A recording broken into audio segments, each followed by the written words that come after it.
샬롬, 박일영 목사입니다. 우리 시민능교회 성도님들 잘 지내셨는지 모르겠습니다. 이번 주는 고난주간이죠. 고난주간이라서 제가 광고 드린 것처럼 묵상회를 하려고 합니다. 그래서 오늘 그 첫 번째 시간으로 고난주간에 있었던 예수님의 그 행적을 좀 쫓아가면서 어떻게 계셨는지, 또 어떤 일을 하셨는지를 좀 함께 걸어가면서 말씀을 좀 나누고자 합니다. 근데 먼저 좀 말씀드리고 싶은 게 조금씩 그 성경마다 약간의 차이점이 있긴 있습니다. 순서라든가 이런 면에 차이점이 있지만 너무 개념치 마시고요. 그런 게 중요한 건 아니니까 예수님이 걸어가셨던 그 발자취에 무슨 일이 있었는지, 예루살렘 입성 이후에 어떤 일이 있었는지를 좀 살펴보는 시간이 됐으면 좋겠습니다. 제가 묵상하고 좀 생각해 볼 만한 것들을 함께 좀 나누면서 말씀을 나누려고 합니다. 그래서 어제 종려주일을 함께 예배를 드렸지 않습니까? 어제는 그 호산나 다윗의 왕이여 하면서 예수님의 추종자들이 환영하면서 반겨줬던 그런 일들을 제가 말씀을 드렸죠. 그랬는데 이제 그 이후에 이제 그 유대인들도 슬슬 배신의 모습을 보여주고 있고 그런 상황 가운데 있음에도 불구하고 어떤 일을 하셨는지를 좀 함께 살펴보면서 우리 마음에 좀 묵상이 되는 시간이 됐으면 좋겠습니다. 자, 그러면 먼저 두 가지 일을 크게 행하셨다라고 볼 수가 있습니다. 조금 차이가 있는 것도 있지만요. 제일 첫 번째 일이 무화과 나무를 저주하는 그런 일이 있고요. 두 번째로는 성전 정화 사건이라고 하죠. 성전에 가서 성전을 정화하는 사건을 보여주고 있습니다. 그게 어떤 건지 한번 살펴보면서 말씀을 좀 나누도록 하죠. 먼저 이제 성경을 좀 살펴보겠습니다. 두 가지 사건을 좀 보죠. 첫째 날 이제 첫 번째 사건으로 무화과 나무 저주 사건을 좀 보도록 할게요. 마태복음 21장 18절로 22절의 말씀을 먼저 볼 수 있도록 하겠습니다. 마태복음 성경은 제가 여기서 보여드리도록 하겠습니다. 21장이죠. 좋은 세상이에요. 이렇게 방송을 할 수도 있고 해서 18절부터 한번 보도록 할게요. 예수님께서 이제 요 앞부분은 보시면 이제 13절부터 뭐 쭉 왔는데 이 앞부분은 예루살렘에 들어오셨을 때고 이후에 이제 18절부터 보면 이른 아침에 성으로 들어오실 때 시장하신지라 길가에 무화과 나무를 보시고 그리로 가사 잎사귀 밖에 아무것도 찾지 못하시고 나무에게 이르시되 이제부터 영원토록 내가 열매를 맺지 못하리라 하시니 무화과 나무가 곧 마른지라 말라버렸습니다. 제자들이 봤어요. 어떻게 무화과 나무가 갑자기 말랐습니까? 하고 얘기하니까 예수께서 말씀하시니까 진실로 너희에게 이르되 만일 너희가 믿음이 있고 의심하지 않으면 이 무화과 나무에게 된 이런 일만 할 뿐 아니라 이 산더러 들려 바다에 던지라 하여도 될 것이요. 좀 이상해지고 있습니다. 내용이 그죠? 너희가 기도할 때 무엇이든지 믿고 구하는 것은 다 받으리라 하시니라. 자, 여기에 또 한 내용이 있었고요. 그 다음에 아까 말씀드린 것처럼 마가복음 11장 12절에도 14절까지 말씀도 있어요. 그래서 14절 말씀 보겠습니다. 자, 요 마가복음이 좀 더 단순하게 적혀 있죠. 마가복음이 저희 신학교에서 이제 연대상 볼 때 마가복음이 마태복음보다는 먼저 쓰여졌다고 합니다. 먼저 쓰여졌다는 얘기는 내용이 간단해요.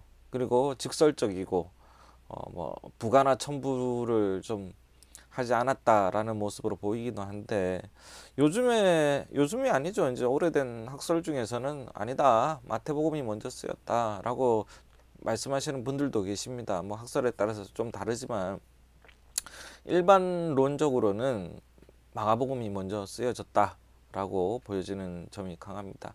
아무튼 말씀을 보면 예루살렘에 들어왔죠. 11절 보니까 먼저 들어오셔가지고 제자들을 데리고 베다니에 나가시니라. 이렇게 볼 때 이제 분명한 거죠.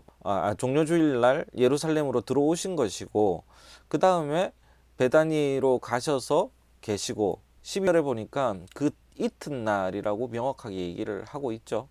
그래서 이제 월요일 날, 우리로 치면 월요일 날 사건을 이렇게 보고 있는 겁니다. 여기서 보니까 비슷해요. 잎사귀 있는 한 무화과 나무를 보시고, 혹 그 무화과 나무에 무엇이 있을까 하여 가셨더니 가서 보신즉 잎사귀 위에는 아무것도 없더라. 무화과의 때가 아님이라.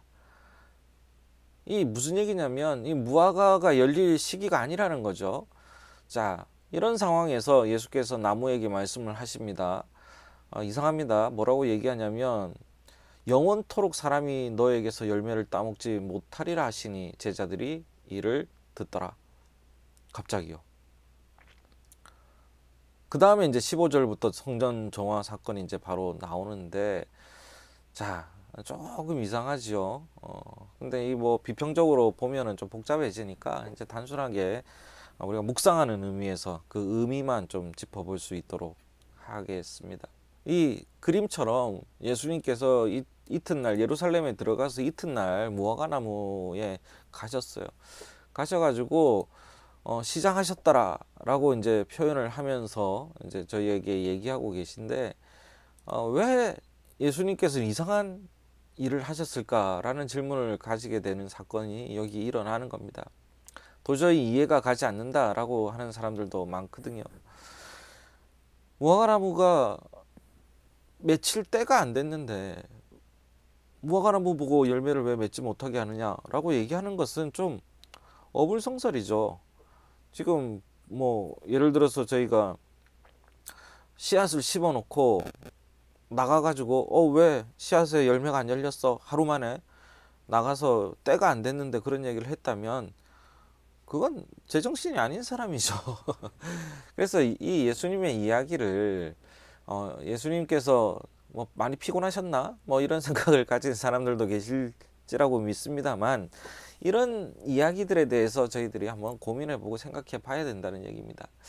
자, 그러면 우리가 봐야 될 게 뭐냐면 바로 예수님께서 들어가시면서 무화과 나무에게 한 말과, 그리고 이 무화과 나무에게 한 이야기를 들은 제자들에게 한 이야기와 이런 것들을 좀 구별을 해보자라는 거죠.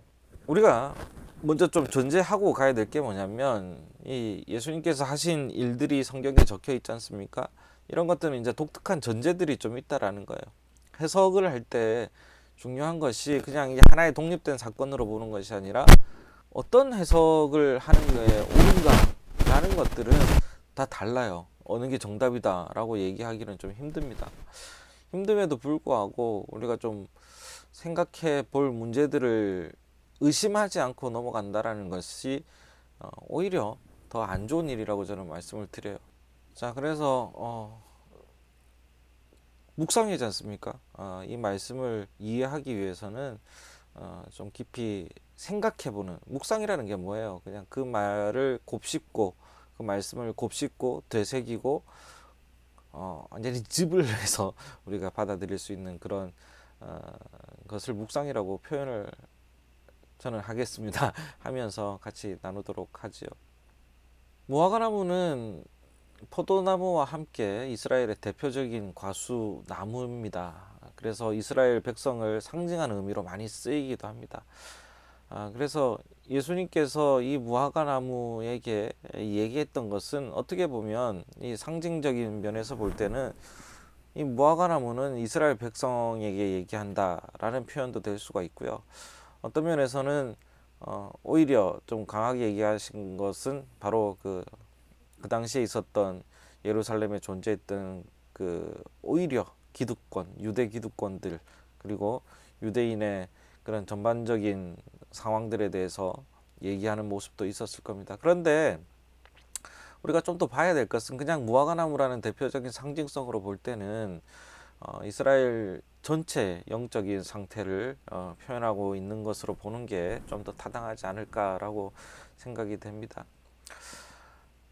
왜 그러면 무화과나무를 그럼 저주하셨냐라는 겁니다.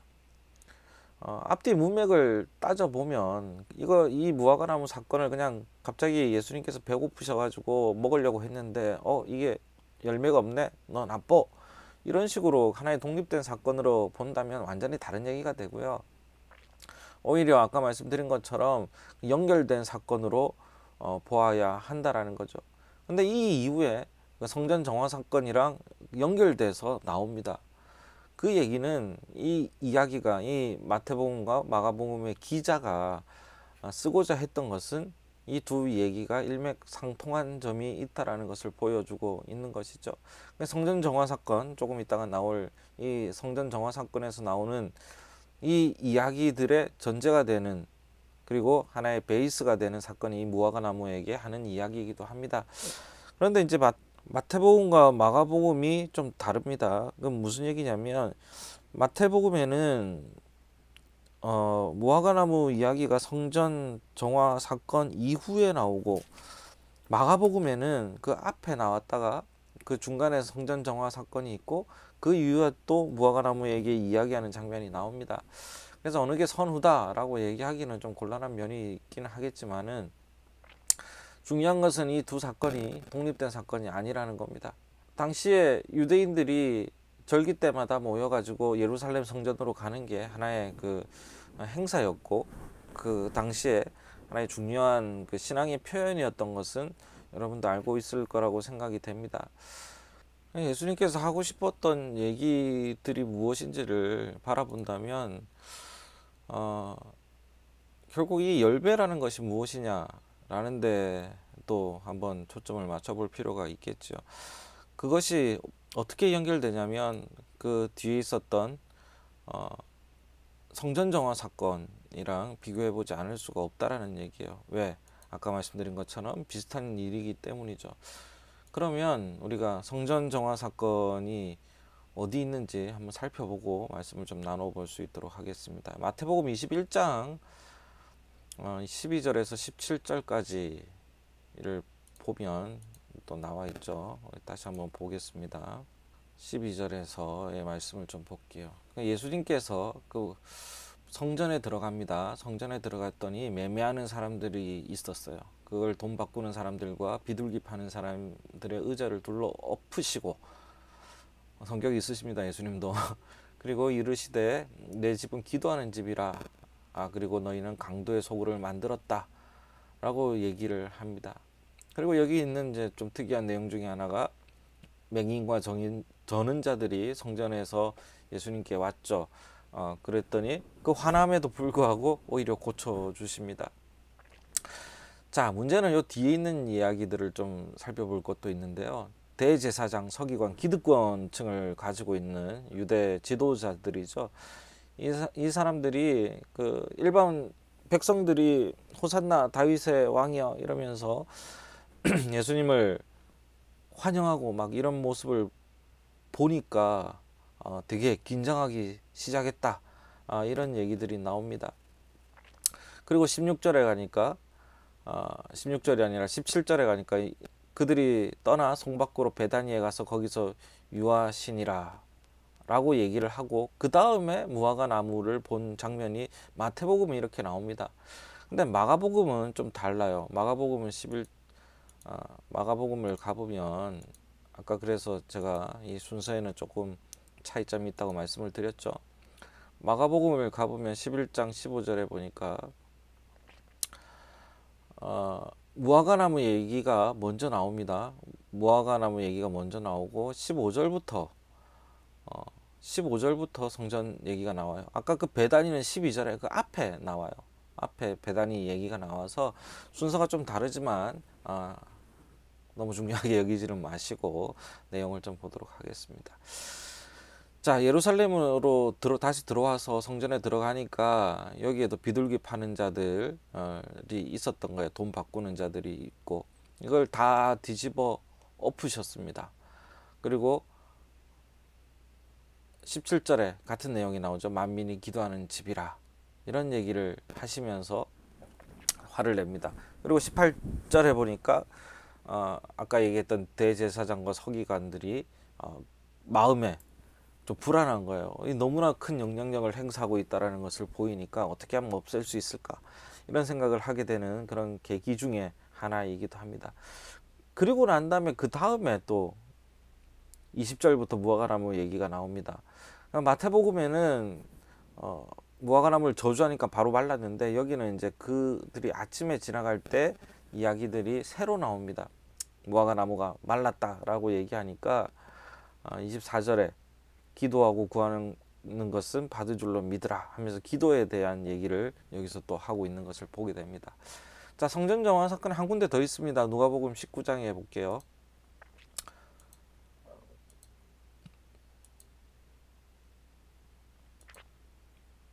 누가복음 19장 45절에서 48절까지 사이인데, 45절에 보니까 이게 나옵니다. 성전에 들어가서 장사하는 자들을 내쫓으시면, 좀 간단하게 적었죠. 기록된 바 내 집은 기도하는 집이라 하였거늘 너희는 강도의 소굴을 만들었다 하는도다 라고 얘기하면서 이야기하는데, 공통점이 뭐냐면 기도에 관한 얘기들을 하고 있다라는 얘기예요. 기도에 관한 얘기들. 그 기도에 관한 얘기들을 하면서 여러 가지 해서는 안 되는 일들에 대해서 성전에서 비둘기를 팔고 그 다음에 돈을 바꾸고 하는 면들을 보여줍니다. 그런데 이제 좀 냉정하게 생각해 보면 그 당시 이제 멀리서 예루살렘으로 성지순례를 오는 행위들이 많았거든요.